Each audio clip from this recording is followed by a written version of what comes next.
For the third year and counting, Richard Skipper has been celebrating the artists you love. And what are some of the things that you've really run out of time, and we've got to talk about your latest. I want to go back a little bit, first of all, and celebrate a true legend.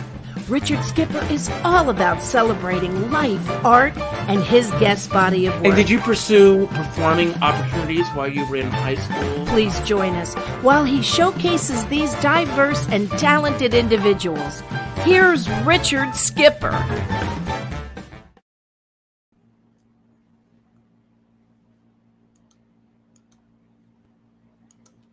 Here I am. Happy Wednesday, everyone, and welcome to a very special edition of Richard Skipper Celebrates. We're a little early today, and I'm very excited because we have a very special guest today. Tricia Brouk is here, and she will be joining us in just a few moments when her camera goes back on.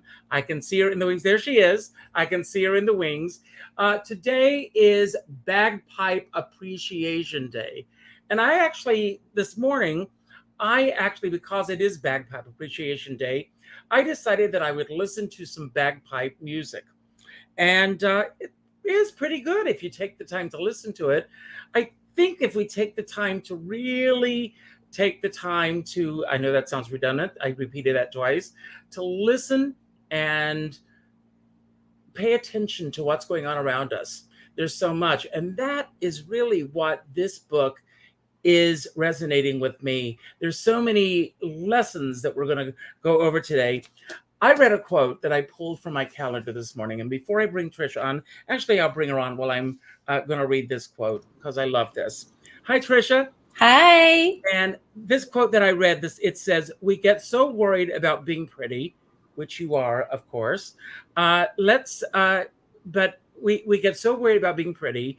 Let's be pretty kind, pretty funny, pretty smart, pretty strong. And that's from Britt Nicole.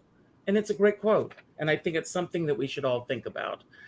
And I begin every show by asking our guest, because this is Richard Skipper Celebrates, who or what are you celebrating today?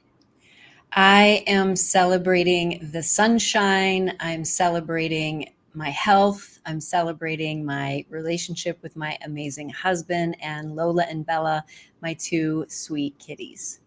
Oh my God, you have the most beautiful. I saw Lola because I was doing a little research and I saw a video with you holding Lola. What breed of cat is Lola?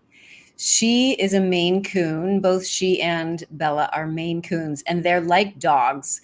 They greet me at the door. They fetch. They're super sweet, and they answer when I call them. They're amazing. Absolutely gorgeous. And thank you for being here today. We're going to get to your book in just a moment, but I start with a surprise question. And the surprise question today is, would you rather in the life of one... This is a terrible question. I'm not going to ask it. It's a terrible question. Do something that demonstrates to your friends that you're someone they can rely on. I think you do that all the time. That's pretty much in my DNA. My friends know they can rely on me. They can call me 24/7. I'll pick up at 3 a.m. if they're calling. That's the thing that's so unique about phones these days. People communicate in all the different ways, but if you actually call someone, you're pretty much guaranteed they'll pick up. I want to talk about your journey, the journey that led to you writing this book and the journey that led to the work that you do, because you are truly a giver. You give, and that's why I chose the word that I chose today, because the word that I chose is community, because I feel that you're just about giving. You could be this person who lives to be in the spotlight, doing your thing, but it seems that you are all about empowering others and making sure that their light shines brighter and bigger than they could possibly even imagine. You nailed it, Richard. That's exactly right. One of the things that you say, even in your little promo that you have on is that it's all about getting rid of those butterflies. When did you first become aware of your finding your influential voice? I was a dancer, and dancers don't speak. They communicate through choreography. They communicate through their body. And I've always been on stages, and I've always been able to communicate with an audience in a way that has impact without really knowing that I was influencing how they felt. I knew that as a dancer, as a performer, I wanted the audience to be transported, entertained, moved, and I wasn't able to associate that necessarily with being an influential voice. I have come to know now that I have been an influential voice my entire life.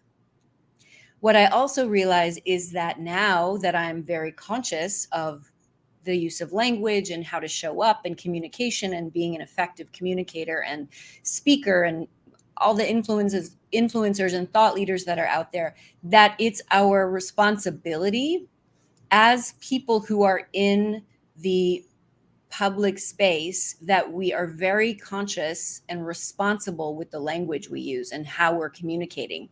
And that's why an influential voice is not limited to somebody who's in the movies or on the Broadway stage or an influencer online. An influencer is someone who is standing in front of a classroom and communicating to their students. An influencer, someone who has an influential voice, is a parent who's across the table at dinner having a conversation with their kids or their partner.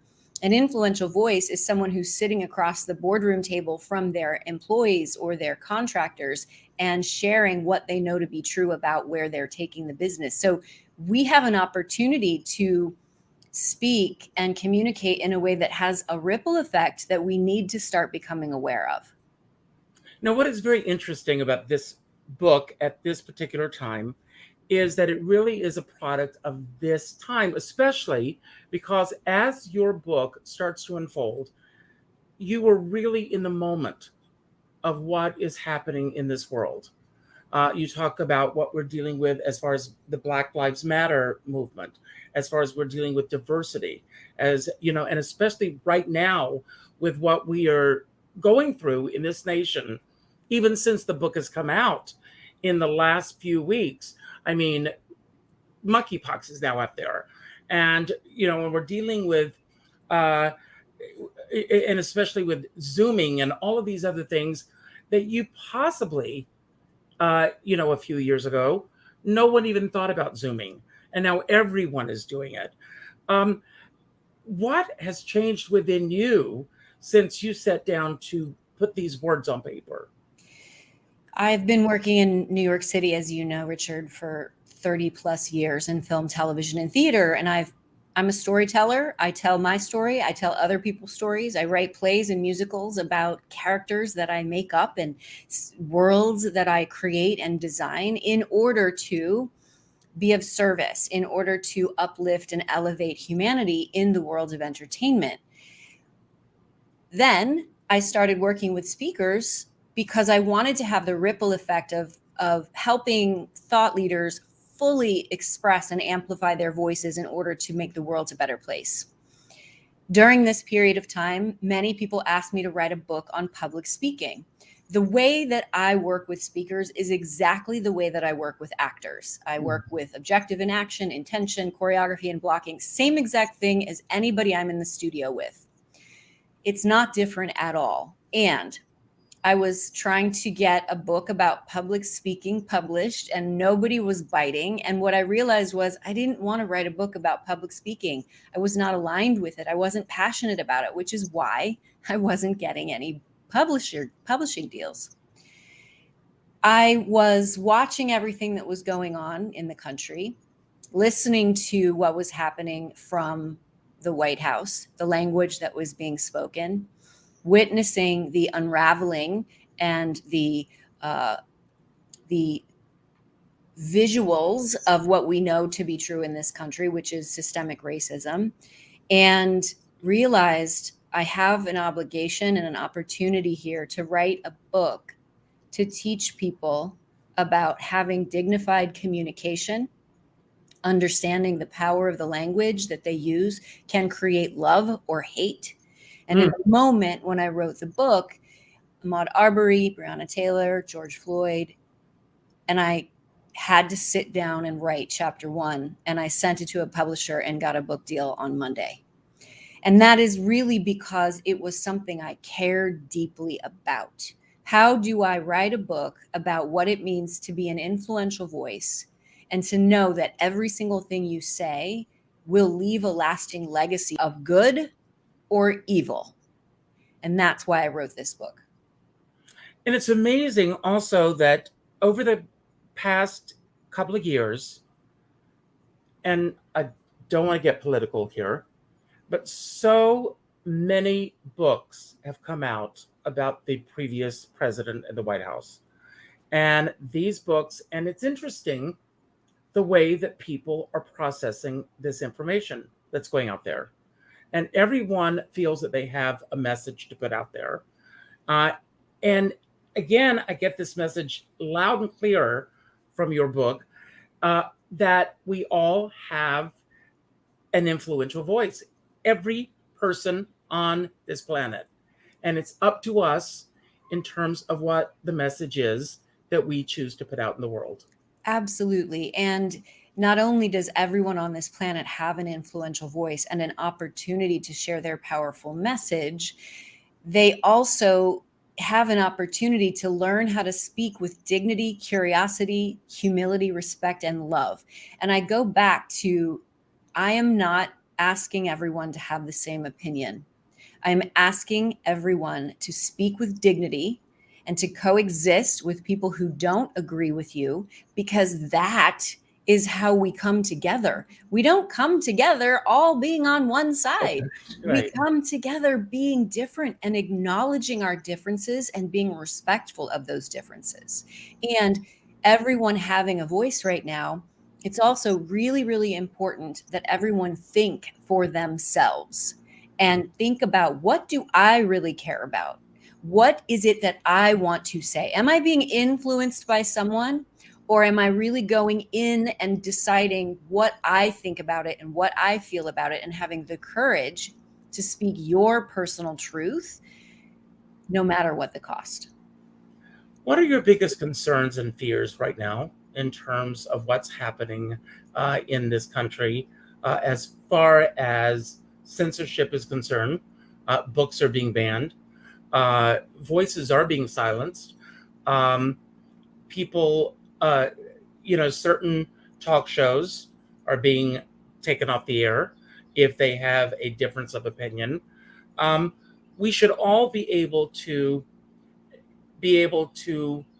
give a narrative, but it's one thing to tell a story. It's a completely different ball of wax, if you will, to completely fabricate, a narrative that is not based on fact. How do we deal with those situations? I think we have to be extremely curious. I think we have to do our research. I think we have to ask the questions. I think we have to watch all the channels and gather all of the information before we make an informed decision. You ask me what I'm experiencing as far as what do I fear about what's going on right now in this country. I don't spend any time in fear. That is a huge waste of my energy. I am in full trust that everything is unfolding the absolute way it needs to. That doesn't mean that I'm not God bless informed. you. That's wonderful. Thank you. It doesn't mean that I'm not informed and I am not conscious of the concerns of everyone. Simultaneously, it's my job and responsibility to live my life in alignment, authentically, in complete love and community, and to trust that everything is going to resolve, unfold, and we also have to speak out. Like you said, Richard, voices are being silenced right now. When the young man, and remind me of his name, in Florida, who did the talk about curly hair, he did a commencement speech about having curly hair because he was told by his school that if he spoke about being gay, they would cut his microphone off. And his name escapes me right now. Young If man, anyone out there knows it, please let us know. I transcribed the entire speech and delivered it for my speaker salon community in New York City at the Triad, because I wanted everyone to hear this beautiful speech. So that's what I mean when it comes to voices are being silenced. It's our responsibility to unmute those who need to be heard. And we can do it in a way that is respectful and loving. It is about providing all of the information so that people can make informed decisions, and then coming together and having those conversations. And I'll share with you, when Roe v. Wade was overturned, the first person I called, I'm 51. I never wanted to have children. And this is a concern of mine.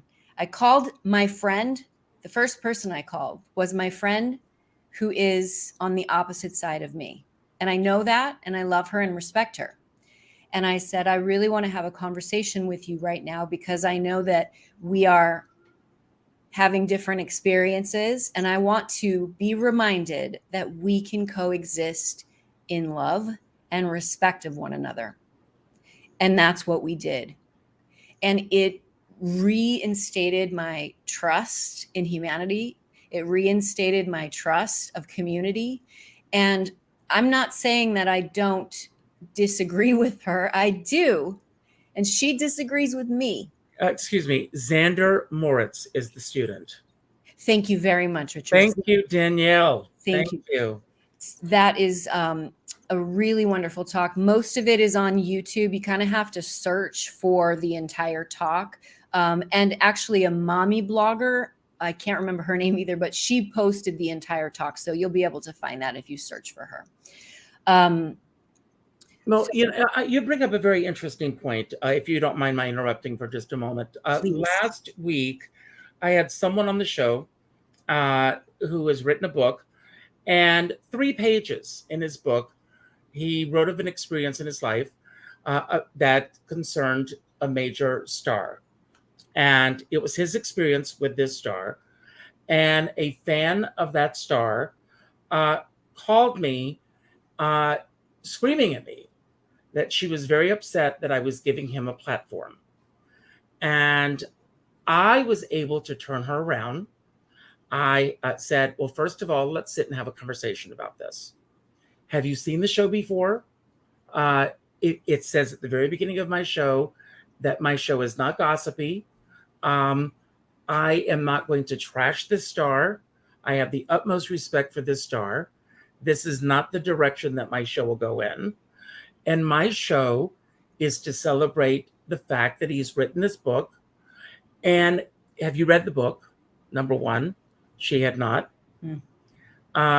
Read the book, watch the show, form your opinion.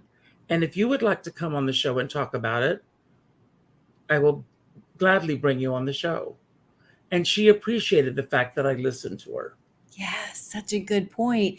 People just want to be heard. They want you they want to feel valued. They want to be seen and heard. And I go back to, we can coexist with differences. And that is one of the challenges that this country is having right now, is that everybody thinks it needs to be one side or the other. And we're all right. Let's just be clear. We are all right. Well, you mentioned that you were 51. I'm 61. So I've got 10 years on you. Nice. But I grew up at a time where we had 3 networks. And as a result of having 3 networks, we pretty much got the same news.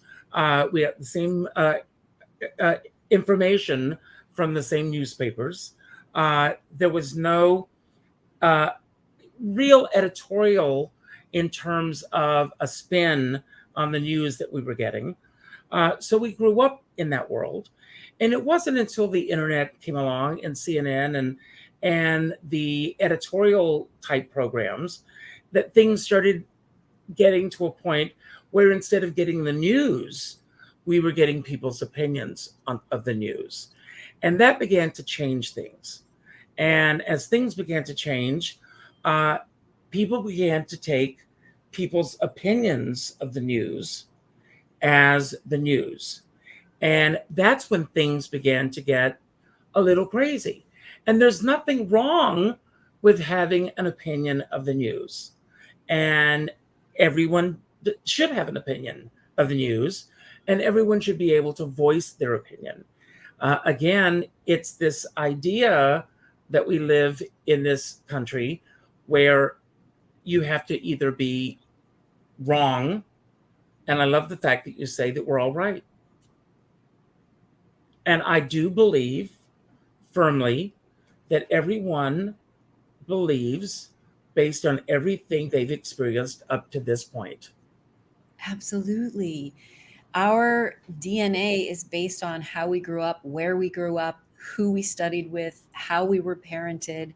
And that's why, as an adult, it's important that you gather all of the information and you start to create your own way of looking at the world. You revisit your values from the past. What are your values now? And that's something that I want to talk about for a second, is that when we're clear on what our values are, it keeps us on the right track. Our North Star, our heartbeat, is something that we can constantly come back to. And being an influential voice does not mean that you are not a flawed human being and that you're never going to make mistakes. It means that you are conscious of how you speak, the language that you're using, how you're putting yourself out there, how everything you say can affect another person, and that you have a responsibility to come back to your values so that you are always available to course correct when and if you're making bad decisions. Amen. That stood out for me in your book, and I underlined it in the book. But I want to ask, did you grow up in New York?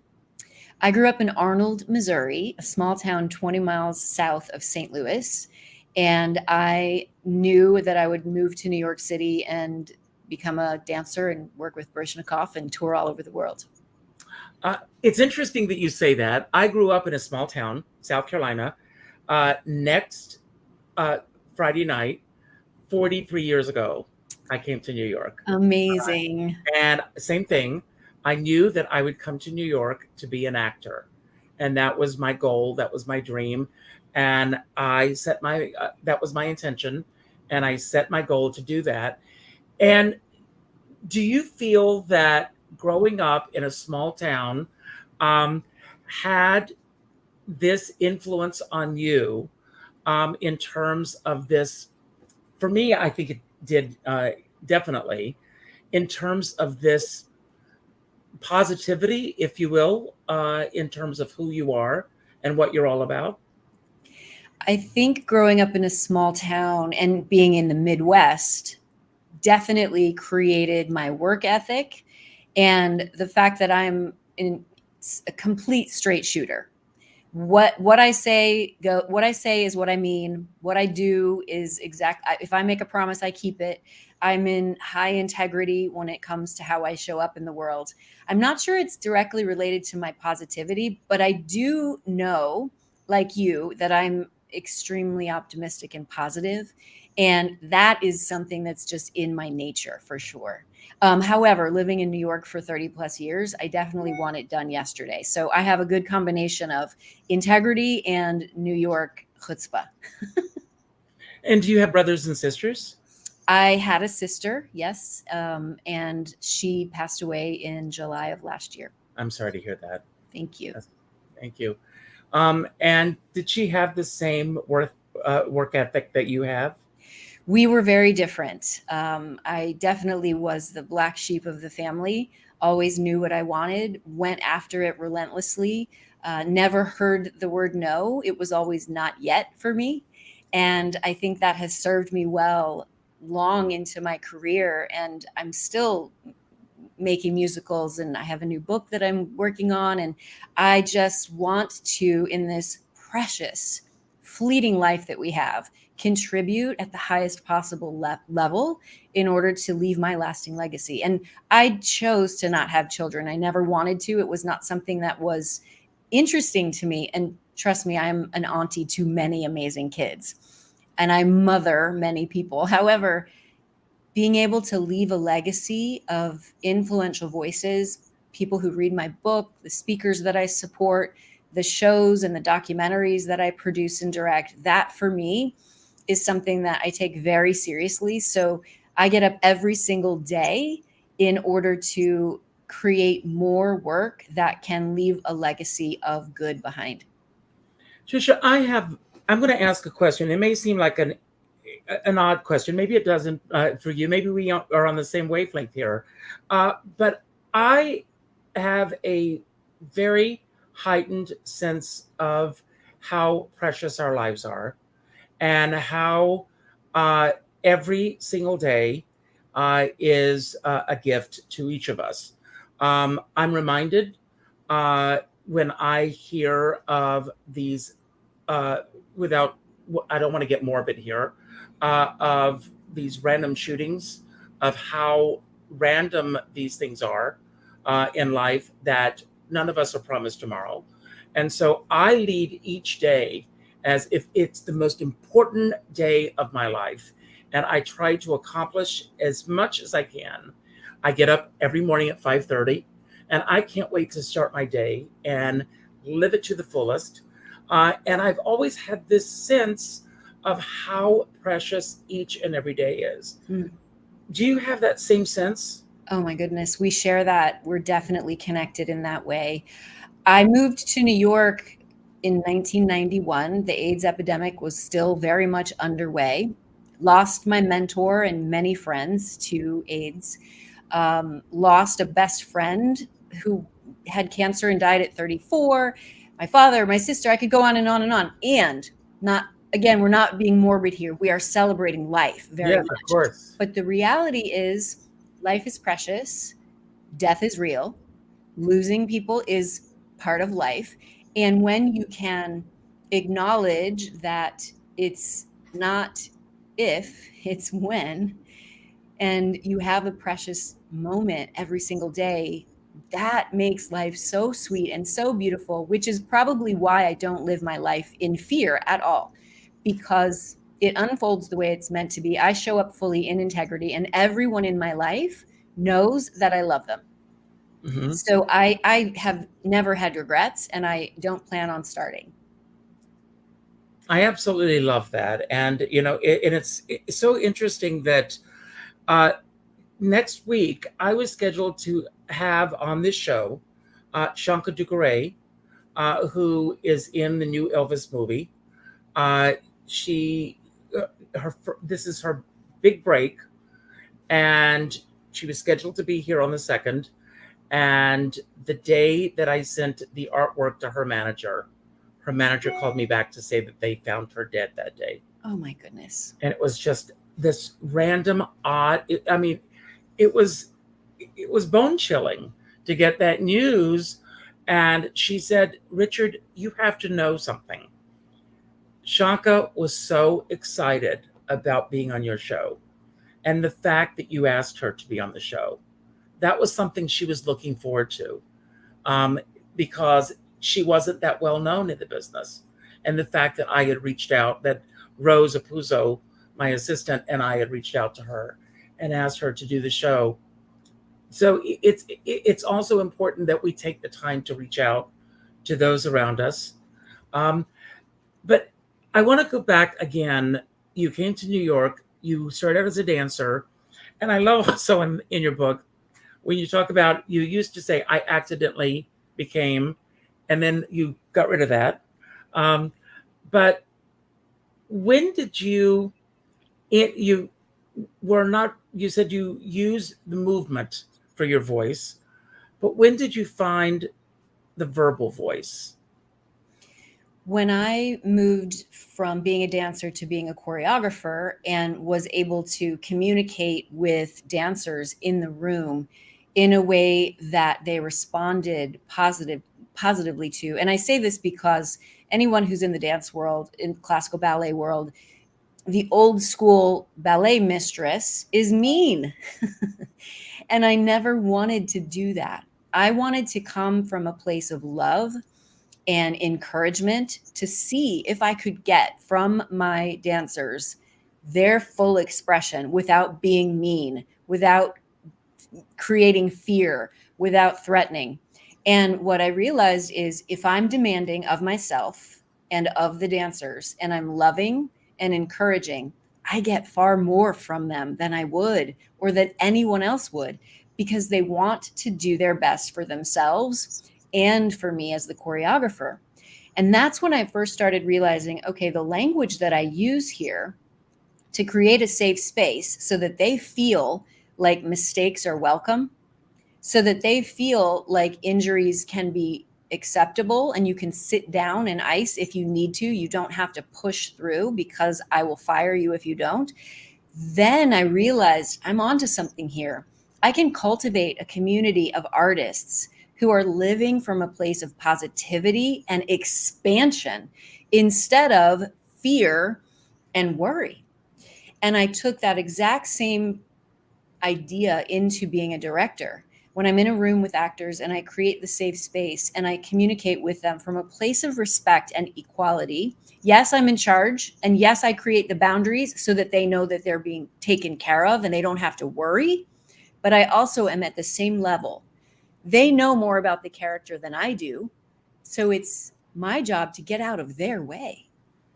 And that's the kind of conversation that I realized I have an opportunity here to influence a new community of theater, of actors. And when I produce shows, I reach out to my actors and I say, hey, I got this theme coming up. And before I even say when or what it is, they all say yes.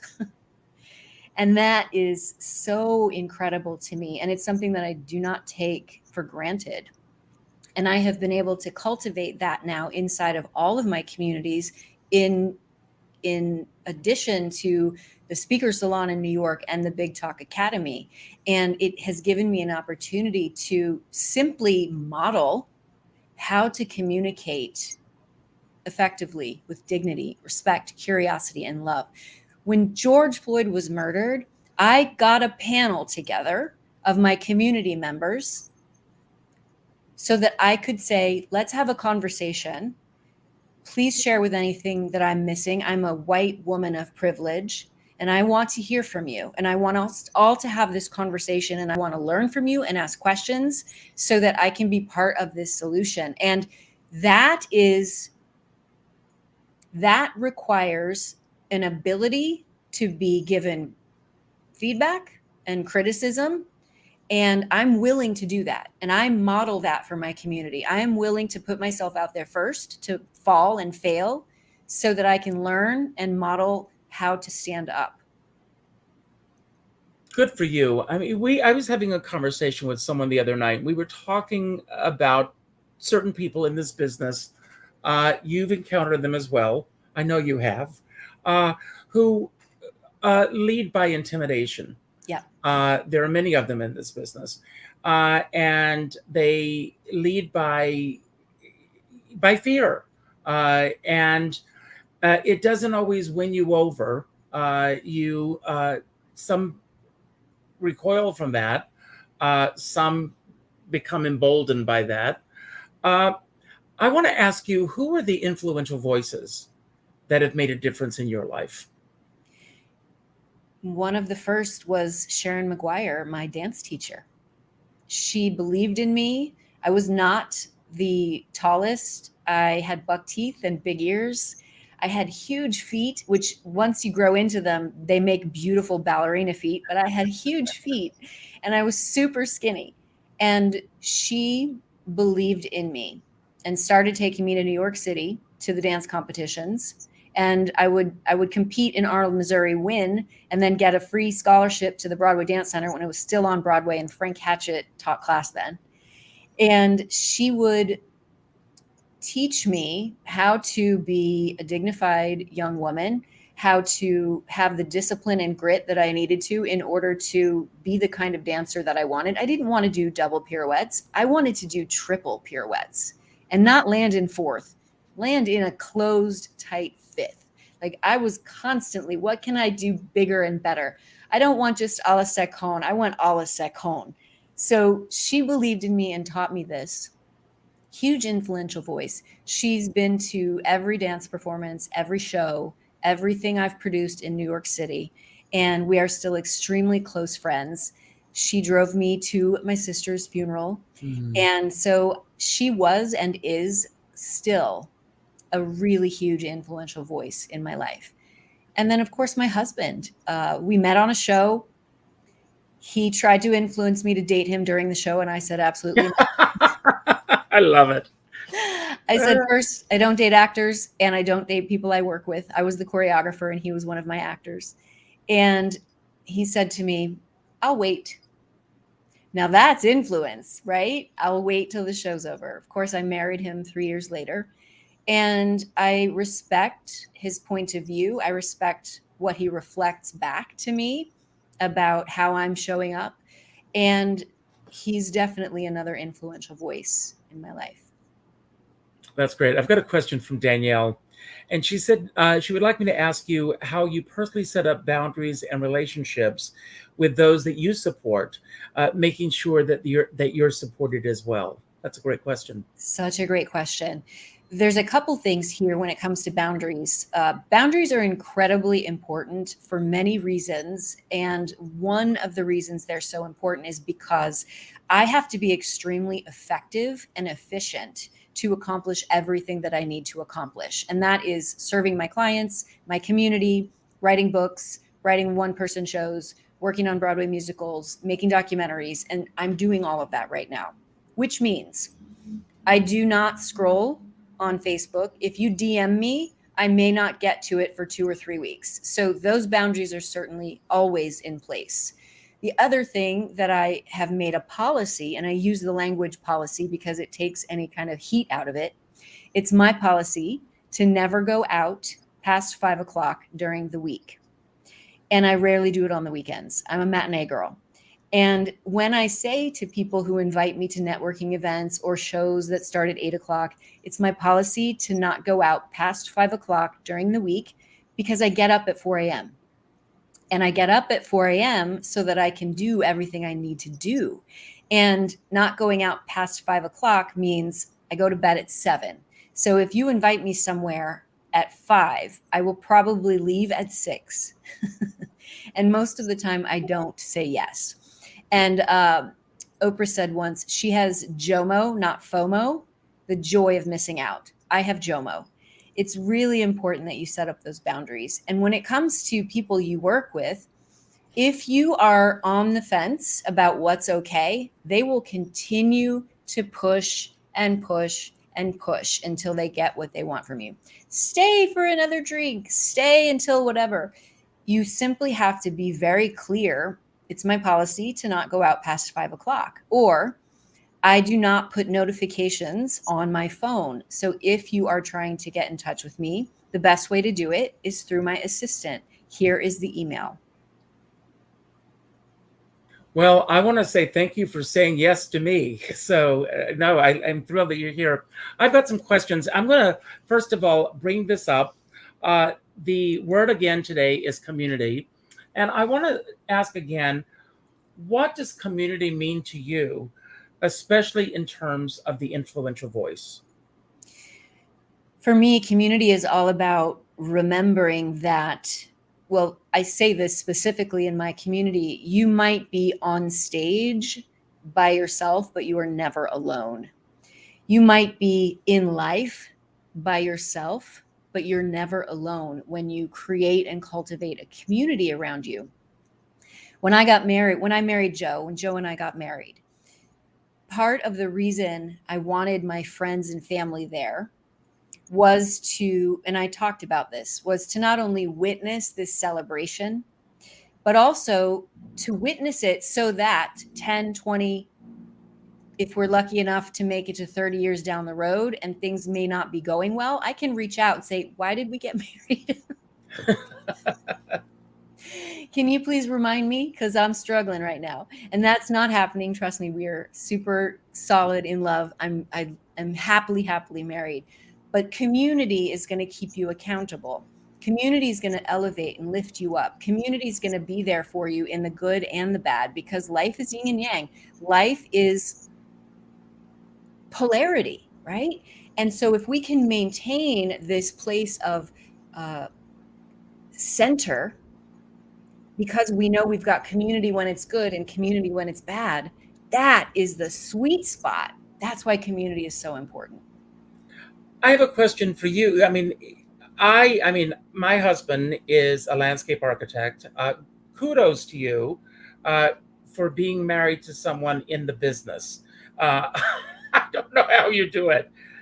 Um, you talk about boundaries, but when you've set your boundaries and you've got someone who's in the business, and of course, I'm sure the invitations are always there. How are you able to balance the two when you've got your guidelines in terms of what you need to do to protect yourself? And of course, I mean, I'm sure that he's his own person. But how are you able to balance the two? First, when we have conversations about our work, we ask the question, do you want my feedback or support as your partner? Or do you want my feedback and support as a colleague? So that's the first thing. We ask those questions and then we give that feedback and support accordingly. And the other part is we've become very comfortable being separate. And that's so powerful, to trust your partner enough to say, babe, go to the Tonys, have the best time ever. I can't wait to hear about it tomorrow.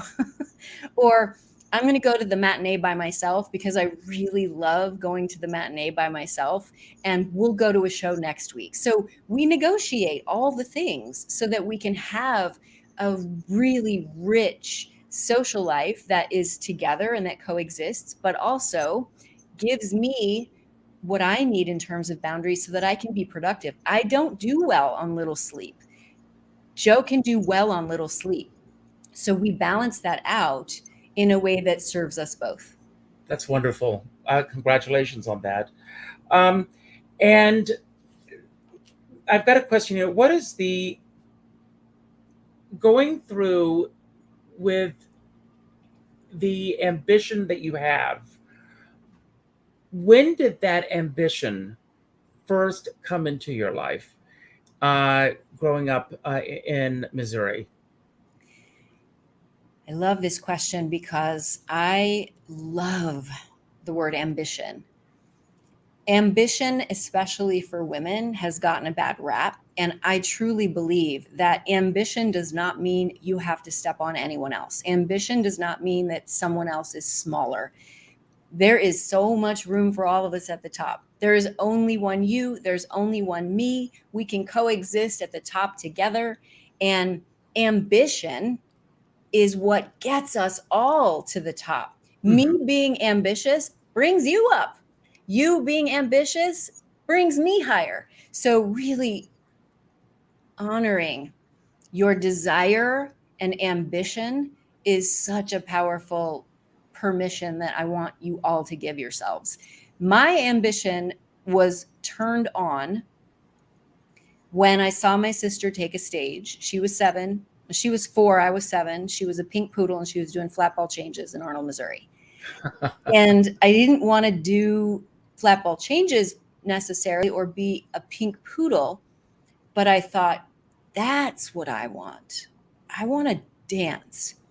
And my I want to dance was Dance Magazine, Gelsey Kirkland, PBS, tutus, point shoes, triple pirouettes. So I realized if I sat in the splits while I did my homework, I would have more flexibility the next day in class.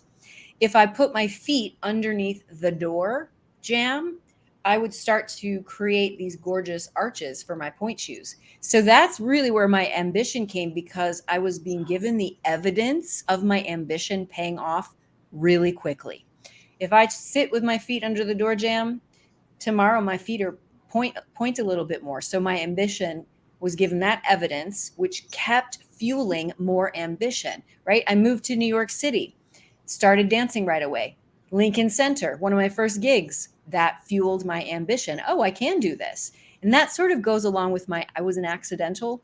I was ambitious and I was driven. Nothing about what I've done was actually accidental. So I cultivated my ambition because the evidence kept proving that it was working, and I kept cultivating it. God bless you. That's wonderful. Who is the person that you would consider to be the most similar to you in this business?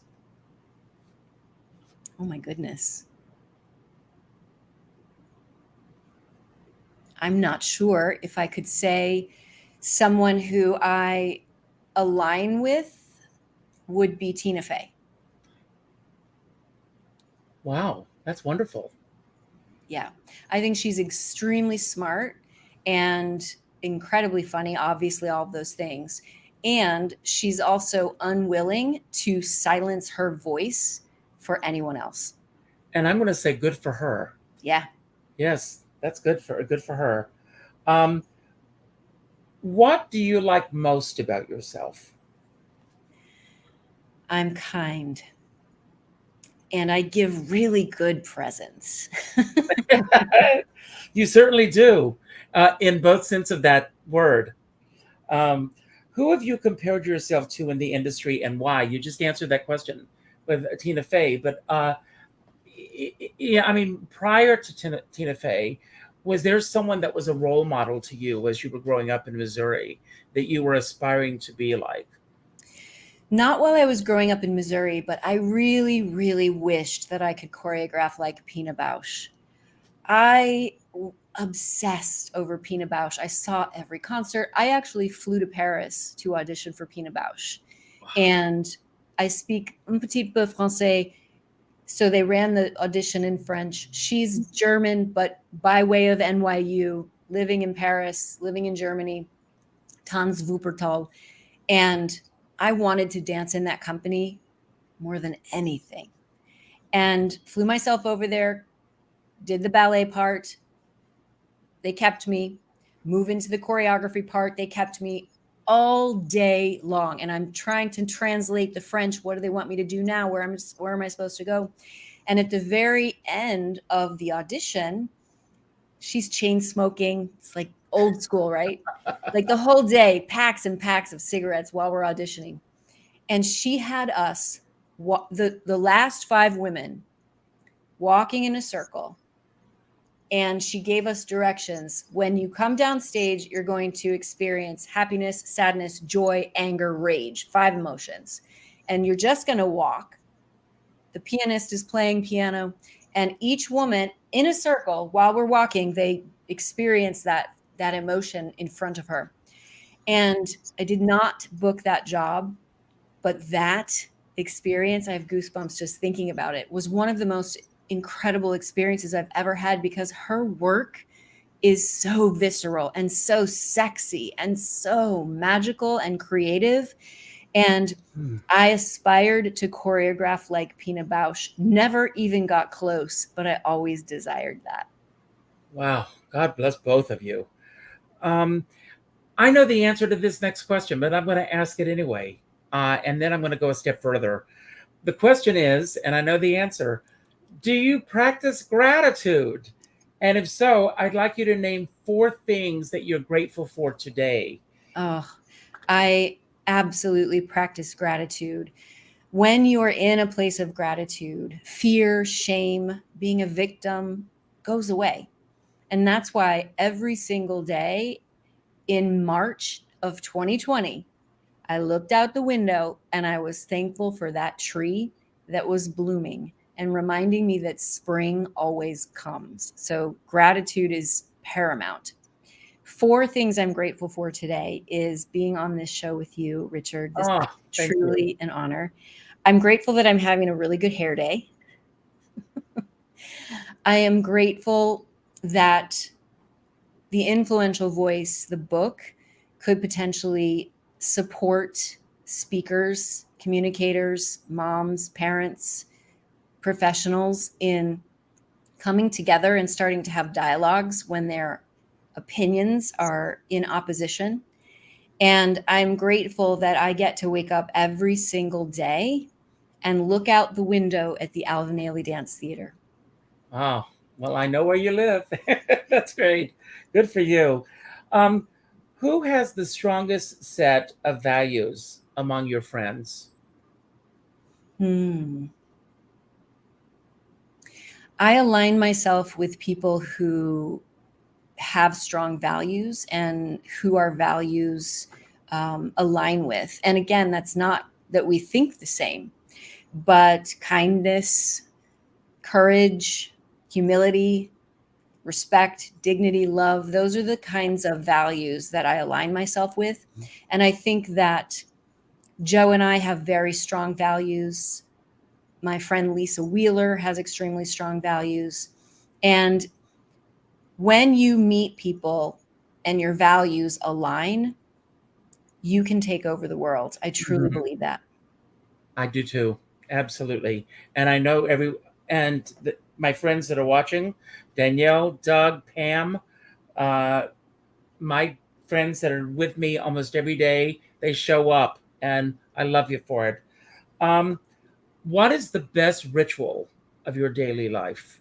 In addition to meditation and exercise, which includes the Peloton, yoga, boxing, weight training, the best ritual, the one that I find so much joy in, is walking around my apartment with my earbuds in, listening to an audiobook or a podcast, and watering the plants, feeding my cats, trimming the flowers. I create a sacred space that I live in, and I set it up every single day, every single morning, so that I can be in full alignment and serve at the highest level. I'm glad you bring up your audiobooks because your audiobook is amazing. I listened to the audiobook before your book arrived. I listened to it because I was nervous that your book would not arrive in time. So it's amazing. So congratulations on both. Thank you. What are you, I think I know the answer to this one too, but you can verbalize it even more. We'll reiterate this. At this point where we are on this planet at this time, what do you honestly feel that you're put on this planet for? I know without a doubt I'm put on this planet to support influential voices in policy change and in really having their voices heard so that things happen, not just lip service. And I mean that because the people who are coming into my life are big thinkers around climate change. They're big thinkers around gun laws. They're big thinkers around equality. And I am attracting these people because I am meant to help, support, serve their voices be heard in a much bigger way so that we can make some changes. The status quo is not going to serve us anymore. We have got to make some changes. And until we face that and really face it together as a humanity, we're going to be stuck in this place. And I don't like being stuck anywhere.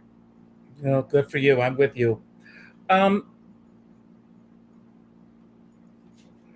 this question, you'll know I read your book. When did you know that you were ready to step into your purpose?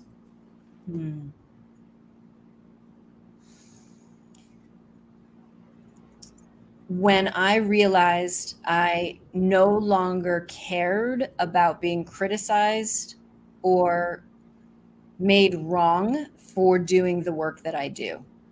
I, every single day, know that I'm in complete alignment with trying to make the world a better place by helping amplify and elevate the voices of others.